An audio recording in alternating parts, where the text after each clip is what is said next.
Après avoir longtemps ravagé l'Europe, les Hongrois sont sur le point de se poser.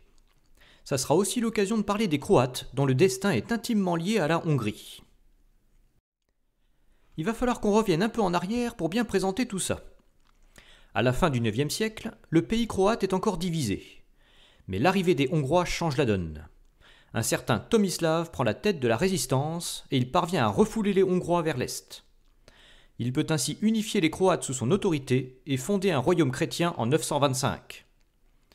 Il adopte la liturgie latine, ce qui lui permet d'être reconnu par le pape. On remarquera que cet État englobe alors la future Bosnie. Quant aux cités côtières, elles resteront partagées entre l'influence croate, byzantine et vénitienne. À partir de 945, les luttes de succession entraînent des guerres civiles à répétition qui affaiblissent le royaume. La fondation du Saint-Empire en 962 permet de redynamiser le christianisme d'Occident. En 985, le grand prince des Hongrois se convertit au christianisme et pose les bases d'un État unifié. L'opération est finalisée en l'an 1000, lorsqu'Étienne est couronné roi avec la bénédiction du pape.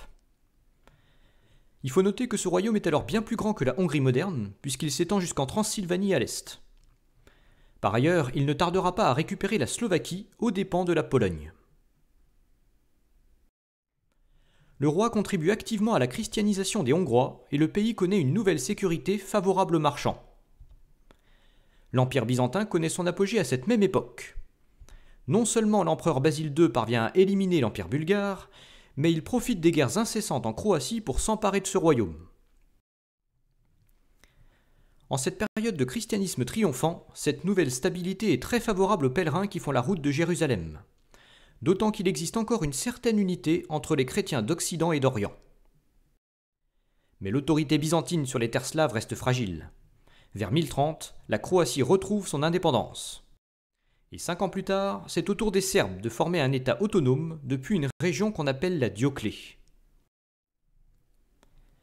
Les décennies suivantes sont caractérisées par des conflits récurrents entre les Serbes et les Croates. En particulier, la Bosnie change de main plusieurs fois avant de basculer durablement en Serbie. La rivalité est encore accentuée à partir de 1054, qui marque la séparation définitive entre les catholiques, dont les Croates font partie, et les orthodoxes qui incluent les Serbes. La frontière religieuse passe alors en Bosnie.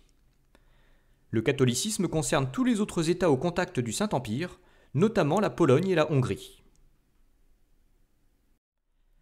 Après avoir connu une longue période de conflits internes liés aux luttes de succession, la Hongrie se redresse sous l'impulsion du roi Ladislas, qui monte sur le trône en 1077. Or, c'est au même moment que le roi de la Croatie meurt sans descendance, mettant fin à la dynastie en place. Ladislas profite du chaos engendré pour envahir le pays en 1091.